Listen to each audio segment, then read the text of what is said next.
आज चाहिँ मैले आफैले घरमा नै चिकनको अचार बनाउन गइराखेको छु। रेसिपी चाहिँ मैले टिकटकहरुमा कति धेरै देखिराखेको भएर चाहिँ एकदम बनाउन मन लागिराखेको थियो अनि आज चाहिँ बनाउन गइराखेको छु। यो चाहिँ मेरो फर्स्ट ट्राई हो है। चिकन अचारको लागि चाहिँ हजुरले चाहिँ आफूलाई चाहिने जति चिकन लिनु होला, बोनलेस चिकन है। जापानमा चाहिँ यो सजिलै पाइन सकिन्छ जताततै। अनि एउटा प्यानमा चाहिँ तेल चाहिँ राखेर मजाले तताउनु होला र तातेको तेलमा चाहिँ मासु राखेर चाहिँ मजाले फ्राई गर्नु होला।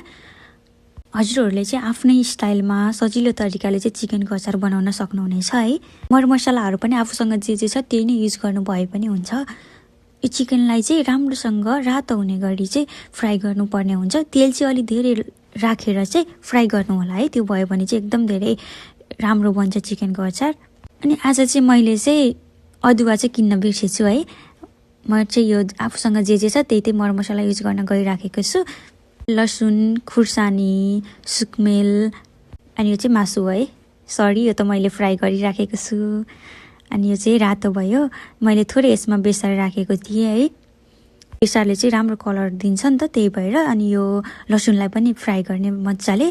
रातो रातो हुन लागिसकेपछि खुर्सानी र अरू मरमसला, नुनहरू थोरै बेसार राखेर चाहिँ मजाले चलाउने।